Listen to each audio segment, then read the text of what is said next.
यदि विद्यार्थीगण हम ये श्रेणी में हम कह दें कि किसी श्रेणी का यदि कोई श्रेणी है इस प्रकार से, जैसे कि हम लोग लिखते हैं कि इसका फर्स्ट टर्म, ये विद्यार्थीगण पहला पद, उसके बाद विद्यार्थीगण इसका सेकंड टर्म्स,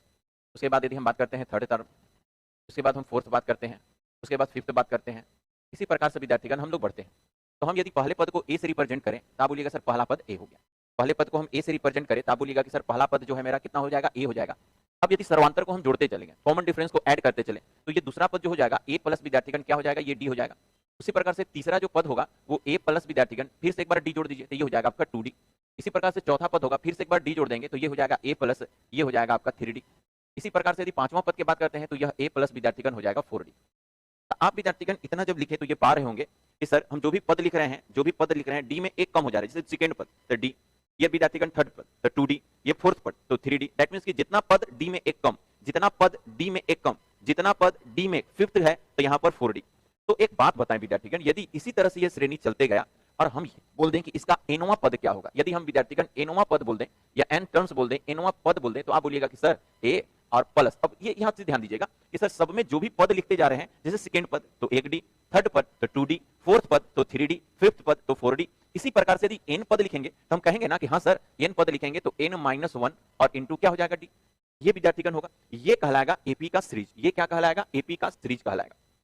अब ध्यान देंगे थोड़ा सा मेरी बातों पर अच्छे से कि यदि इसमें, यदि इस सारे टर्म्स में, यदि इस पूरे में यदि हम बोल दें कि बताइए विद्यार्थीगण एनवा पद कितना, वही एनवा पद मेरे को मिल गया, तो यहीं से विद्यार्थीगण एराइज होता है कि आप जो भी पद निकालना चाहते हैं ना, यही फार्मूला बना कि आप जो भी पद निकालना चाहते हैं ना, जो भी टर्म्स आप निकालना चाहते हैं, तो ए प्लस जो एन माइनस इंटू डी, जेवा भी पद निकालते हैं डी में एक कम करके लिखा जाता है। तो आपका यहीं से विद्यार्थीगण ये फर्स्ट फार्मूला का निर्माण होता है। और इसे हमेशा विद्यार्थीगण दिमाग में कि कोई भी एपी का कोई भी पद निकालना चाहते हैं, यानी एनवा पद निकालना चाहते हैं, तो वो हो जाता है ए और प्लस विद्यार्थीगण क्या हो जाएगा n-1 और इंटू विद्यार्थीगण डी। ये विद्यार्थीगण पहला फार्मूला जिसको आपको हमेशा दिमाग में रखना है, ये विद्यार्थीगण पहला फार्मूला जिसको आपको हमेशा दिमाग में रखना है। दूसरा बात ये ध्यान दीजिएगा कि जब भी विद्यार्थीगण इस तरह का होता है तो हम आपको ये बताएं कि जब भी आप योग निकालते हैं, याद होगा योग बराबर जो होता है औसत और गुणे संख्याओं की संख्या। योग बराबर जो होता है औसत और गुणे होता है ये संख्याओं की ये आपका संख्या। याद रखेंगे भाई कि जब भी हम एवरेज योग लिखते हैं, कोई भी सम लिखते हैं किसी भी टर्म्स का, तो सम बराबर होता है औसत गुणे संख्याओं की संख्या, या हम कह सकते हैं सम बराबर एवरेज गुणे नंबर्स होते हैं। तो एक बात ध्यान दीजिएगा, यदि हम इस पे बात करते हैं इस टर्म्स में कि यदि इसका हम लोग एवरेज निकालने लगे, इसका एवरेज निकालने लगे भाई, इसका एवरेज निकालने लगे, तो एवरेज कहलाता है पहला पद और प्लस अंतिम पद डिवाइडिंग बाई 2। औसत क्या होगा, जब कोई भी श्रेणी एक निश्चित विद्यार्थीगण क्रम में हो, जब भी कोई श्रेणी एक निश्चित क्रम में हो, तो क्रमागत विद्यार्थीगण संख्याओं का औसत निकालने का तरीका होता है पहला पद प्लस अंतिम पद डिवाइडिंग बाई 2। जब भी किसी श्रेणी का, याद रखिएगा ये औसत निकालने का तरीका श्रेणी का है, यदि वो क्रमागत हो, किसी भी विद्यार्थीगण सीरीज को फॉलो करता हो, तो जब भी कोई श्रेणी को फॉलो करता हो तो ऐसे में जो हम लोग एवरेज निकालते हैं पहला पद और अंतिम पद डिवाइडिंग बाई 2। तब यहां से विद्यार्थीगण जब हम इसका सम लिखेंगे, ध्यान दीजिएगा जब हम इसका सम लिखेंगे तो भाई मेरा पहला पद बना क्या, तब बोलिएगा सर ए बना, ए प्लस अंतिम पद बना क्या, तब बोलिएगा सर ए और प्लस हो जाएगा n-1 और इंटू क्या हो जाएगा डी, और बट्टा में हो जाएगा आपका कितना 2। सर ये तो औसत बन गया, इसको हम लोग कहते हैं एवरेज, ये एवरेज बना। और नंबर संख्याओं की संख्या कितना भाई, तो आप बोलिएगा सर n है, संख्याओं की संख्या कितना है, जैसे हम बोले ना कि पहला पद, दूसरा पद, तीसरा पद, चौथा पद, पांचवा पद, यानी nवां पद यानी n संख्या तक है ये, तो इसलिए n से हम गुना कर देंगे। संख्याओं की संख्या यानी n जितने पद है उतने संख्या होगा, जितने पद है उतने संख्या, तो nवां है तो भाई n संख्या होगा।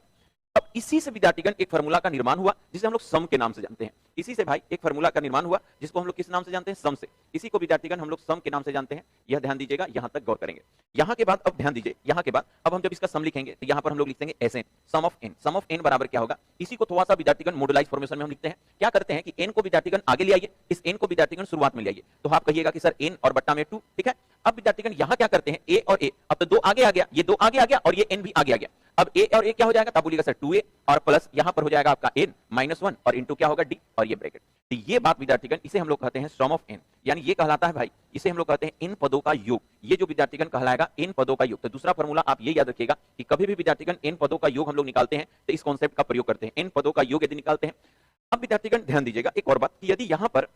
इसको इस जो अंतिम विद्यार्थीगण एनवा पद है इसका वैल्यू आपको पता हो जाए, और इसका मान लेते हैं कि इसका वैल्यू, इसका मान एल हुआ, इसका वैल्यू विद्यार्थीगण पता हो जाए कि इसके मान कितना होगा एल। ये विद्यार्थीगण ये ना लिखे इसका मान यदि एल हो गया, मान लेते हैं कि अंतिम पद जो एल था, अंतिम पद जो एल था, तब विद्यार्थीगण फिर से हम लोग जब योग निकालेंगे, तब विद्यार्थीगण फिर से जब हम योग निकालेंगे तो क्या कहलाएगा कि सर सम ऑफ एन जो होगा, ध्यान दीजिएगा, पहले एवरेज, तो एवरेज विद्यार्थीगण होता है पहला और बट्टे प्लस अंतिम, तो पहला विद्यार्थीगण प्लस अंतिम यानी ए प्लस विद्यार्थीगण एल और बट्टा में 2, इसे हम लोग कहेंगे औसत, इसे हम लोग क्या कहेंगे औसत, एवरेज कहलाया। ये पहला प्लस अंतिम डिवाइडिंग बाई 2 औसत कहलाता है, पहला प्लस अंतिम डिवाइडिंग बाई 2 औसत कहलाता है। और कितने सीरीज में नंबर है तो आप बोलिएगा सर एन है। अब इसी को विद्यार्थीगण हम लिख सकते हैं एन आगे में आएगा तो आप बोलिएगा सर एन बट्टा में 2 और बच गया कितना भाई, तो ए प्लस कितना बच गया एल। तो ये विद्यार्थीगण बात आप तीसरा बात याद रखिएगा कि यदि हम किसी भी श्रेणी का अंतिम पद यदि हमें पता हो और तब विद्यार्थीगण उनका योग निकालना हो तो हम विद्यार्थीगण यहां से इसका योग निकालते हैं, ये बात ध्यान देंगे।